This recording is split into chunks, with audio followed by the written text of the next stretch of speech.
If you are over 60, reheating leftovers the wrong way can do far more than upset your stomach.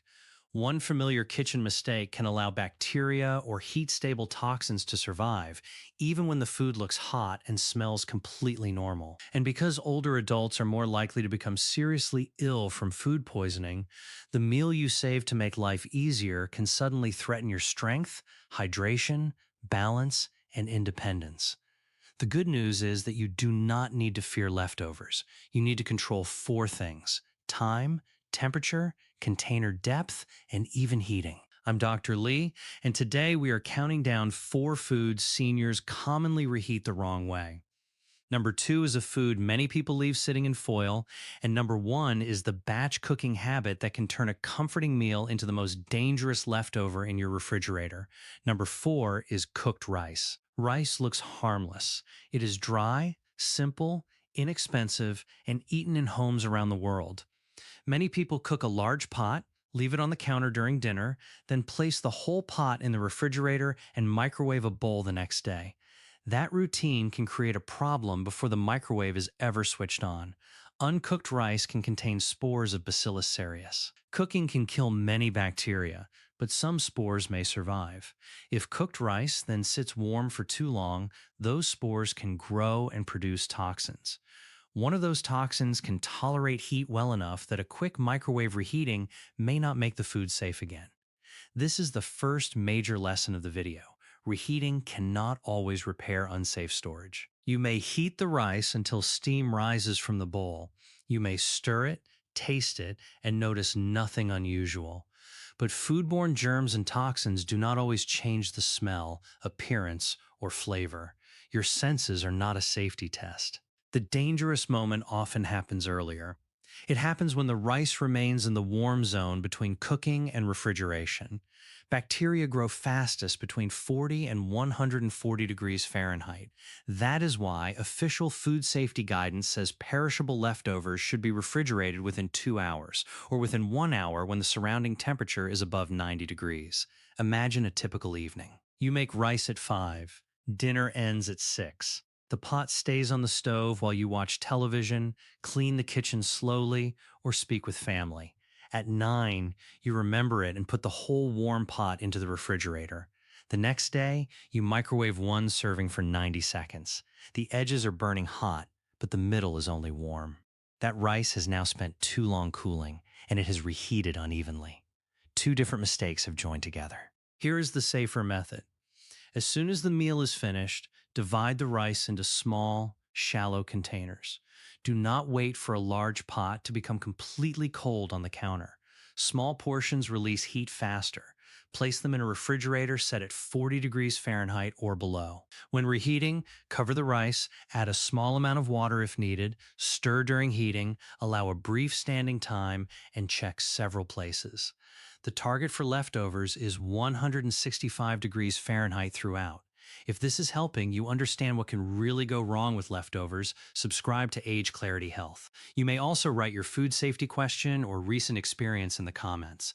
I personally read the comments and respond whenever possible. Do not keep warming the same large container, returning it to the refrigerator, and warming it again tomorrow.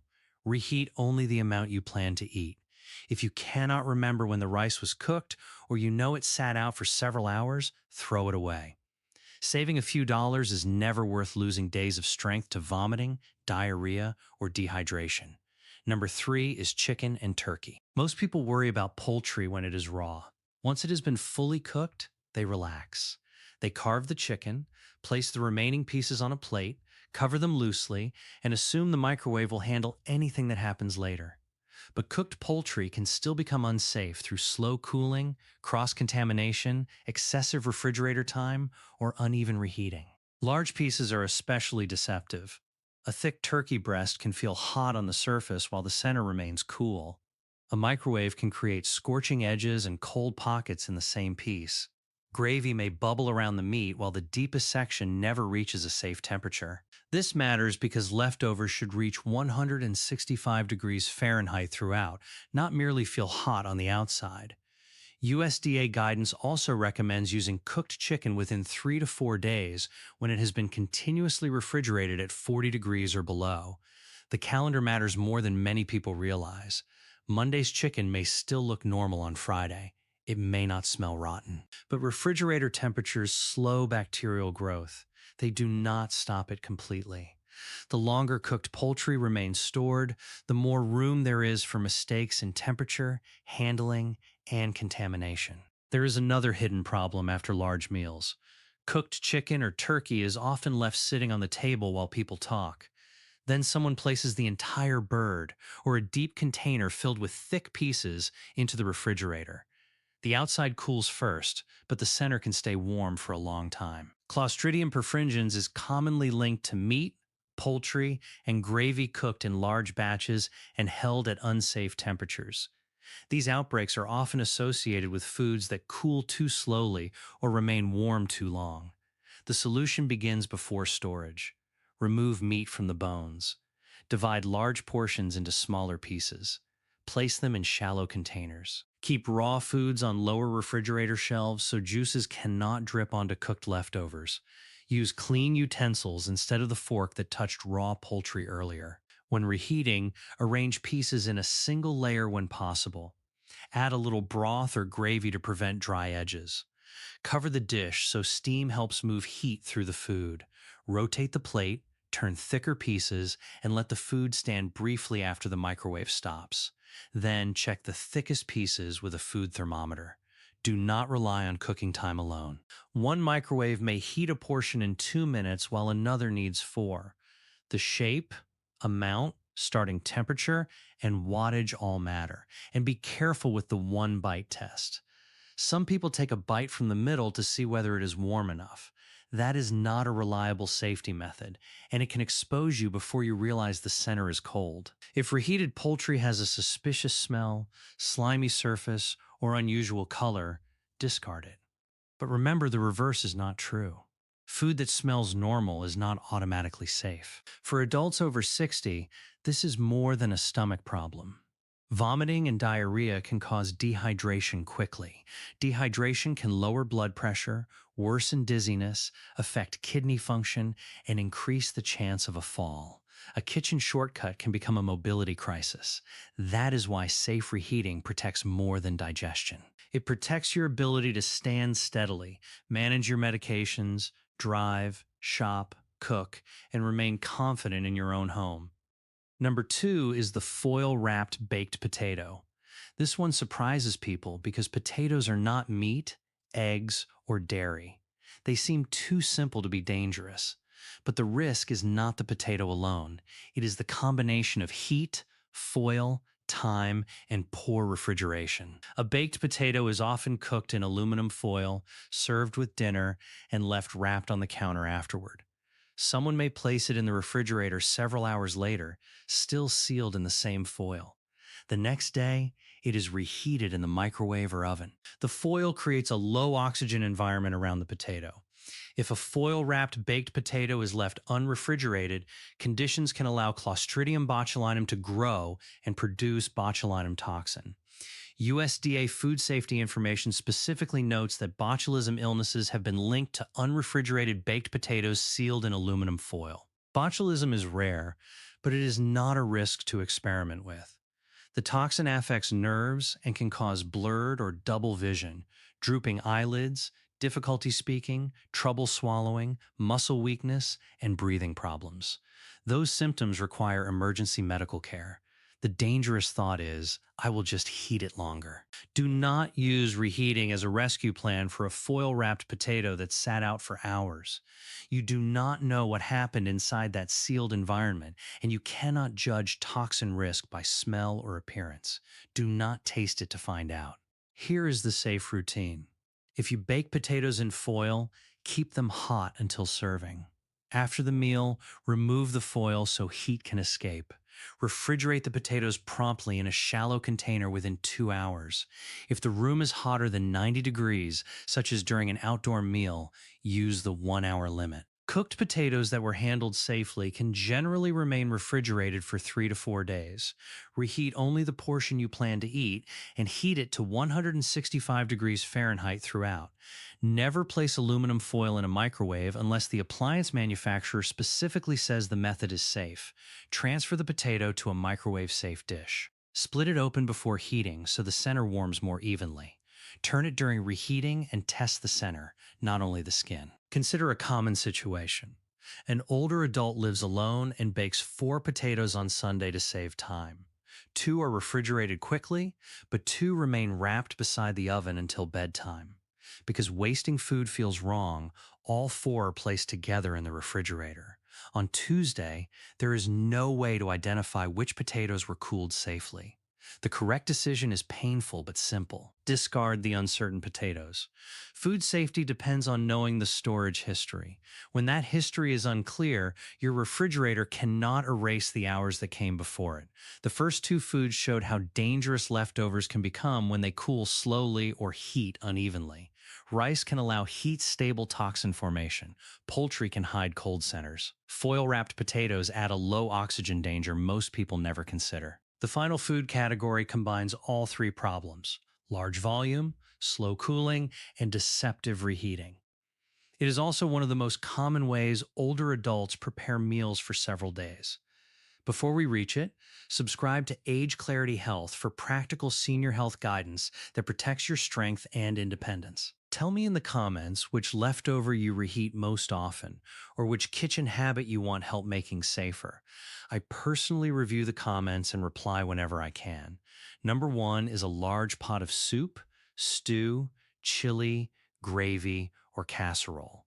This deserves the number 1 position because it feels like the safest and smartest kind of food preparation. You make one large meal, divide it across several days, reduce cooking work, save money, and avoid relying on processed foods. The problem is not batch cooking itself. Batch cooking can be excellent. The problem is cooling and reheating a large, dense mass of food as though it were one small serving. A deep pot of stew may stay dangerously warm in the center for hours, even inside the refrigerator. The cold air cools the outside first. The middle remains insulated by the surrounding food. Thick gravy, chili, casseroles, stuffing, and creamy soups can behave the same way. This is exactly why official guidance recommends dividing large amounts of food into smaller portions and shallow containers before refrigeration. A whole turkey, a deep pot, or a large casserole takes too long to cool safely. Now imagine what happens the next day. You place the entire pot on low heat. The bottom becomes hot. The surface begins to steam. You stir once and serve a bowl. But thick foods do not heat evenly. A spoonful from the edge may be boiling while a piece of meat from the center remains lukewarm. Gravy can form hot and cold zones. A casserole may brown on top while the middle stays below the temperature needed for safe reheating. The risk grows when the pot follows a repeated cycle: refrigerator, stove, table, refrigerator, stove again. Each trip creates more time in the temperature danger zone. Each serving introduces utensils, hands, and new opportunities for contamination. This is where a well-intended habit can quietly become dangerous. You are not doing anything careless. You are trying to be efficient. But efficiency without portion control can keep the whole batch moving through unsafe temperatures again and again. The safest method is to portion first and reheat second. After cooking, divide soup, chili, stew, gravy, or casserole into shallow containers. The food should be no more than a few inches deep so heat can escape quickly. Refrigerate promptly. Label the container with the date. Use refrigerated leftovers within 3 to 4 days, or freeze portions you will not use in that period. When you want a meal, remove one portion. Do not warm the entire batch. For soups, sauces, and gravies, bring the portion to a rolling boil while stirring so the heat reaches every part. For casseroles and thick stews, cover them, stir or rotate when possible, and verify 165 degrees Fahrenheit in several locations. A thermometer is especially important here because steam can fool you. Steam proves that some moisture is hot. It does not prove that every piece of meat, bean, vegetable, or stuffing in the container reach the same temperature. Microwave cold spots are another reason to pause after heating. Cover the dish, rotate it, stir from the outside toward the center, and allow standing time. Heat continues to spread during that brief rest. Then check more than one location. What about a slow cooker? A slow cooker is useful for keeping food hot, but it is not the safest tool for reheating cold leftovers. It may take too long to move food through the danger zone. Reheat the food rapidly on the stove, in the oven, or in the microwave first. Then transfer it to a preheated slow cooker for holding. What about tasting a spoonful and deciding it is fine? Again, taste cannot confirm safety. Some dangerous contamination produces no obvious warning. If a large pot sat out overnight, if the refrigerator failed, or if you cannot remember how long the food remained warm, discard it. There is a reason this matters more after 60. The CDC states that adults 65 and older are at increased risk for food poisoning because the immune system and organs may not eliminate harmful germs as effectively as before. Nearly half of adults 65 and older with laboratory-confirmed Salmonella, Campylobacter, Listeria, or E. coli infection are hospitalized. That number changes the meaning of a leftover meal. For a younger person, food poisoning may mean an awful day. For an older adult, it can mean intravenous fluids, medication disruption, weakness, confusion, a fall, or hospitalization. And recovery is not always immediate. Several days in bed can reduce leg strength. Poor appetite can worsen frailty. Dehydration can make you unsteady. A person who was shopping and cooking independently before the illness may need help afterward. This is why the goal is not perfection. The goal is reducing preventable risk before it steals momentum from your life. A common situation looks like this. A 76-year-old prepares a large pot of chicken soup on Sunday. After dinner, the pot remains on the stove because it still feels too hot for the refrigerator. 3 hours later, the entire pot goes onto a shelf. On Monday, one bowl is microwaved. On Tuesday, the whole pot is warmed on the stove for a visitor, left out during conversation, and chilled again. By Wednesday, the soup has crossed the danger zone several times, but nothing about its smell reveals the history. The safest looking food in the kitchen may now be the food with the most complicated temperature record. If you develop food poisoning symptoms, pay attention to severity rather than trying to push through. Common symptoms include diarrhea, stomach cramps, nausea, vomiting, and fever.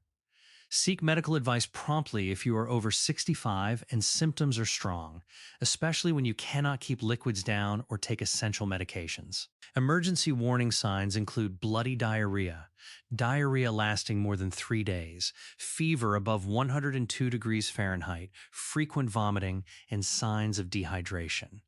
Dehydration may show up as very little urination, a dry mouth, intense thirst, dizziness when standing, unusual weakness, or confusion. Those signs deserve urgent medical attention. And remember the special warning from the foil-wrapped potato section. Blurred or double vision, drooping eyelids, trouble speaking, difficulty swallowing, spreading muscle weakness, or breathing difficulty after eating are not ordinary indigestion. Call emergency services immediately. Do not drive yourself if your vision, strength, or breathing is affected. The CDC estimates that foodborne illness causes about 48 million illnesses, 128,000 hospitalizations, and 3,000 deaths in the United States each year. Most leftover meals will not cause illness, but those numbers show why basic temperature control is not excessive caution. It is one of the simplest ways to remove a preventable threat from your home. Let us turn the entire video into one simple leftover safety protocol. First, control the clock. Refrigerate perishable foods within 2 hours or within 1 hour when the environment is above 90 degrees Fahrenheit.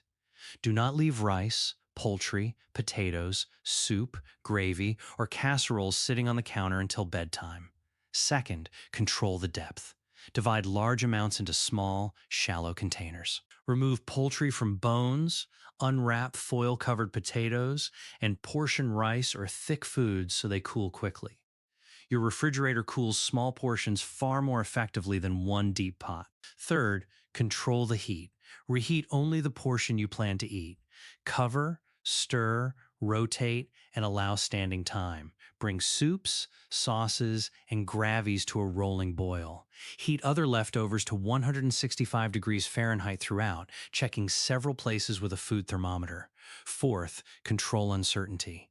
Label leftovers with the date. Use most refrigerated leftovers within 3 to 4 days. Freeze extra portions early.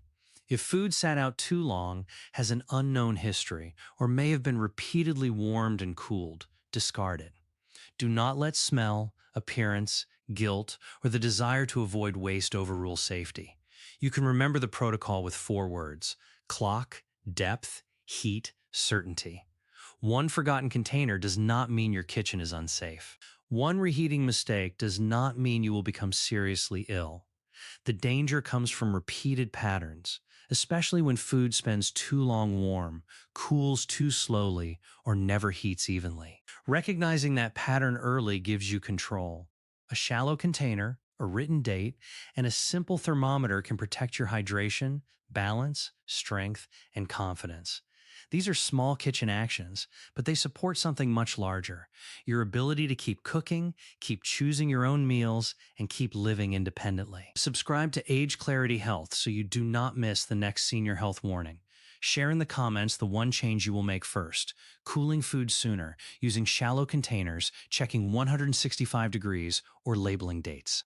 And in the next video, we will examine the refrigerator mistakes that can make food dangerous before you ever reheat it, including the shelf most people use incorrectly and the temperature setting many homes never check.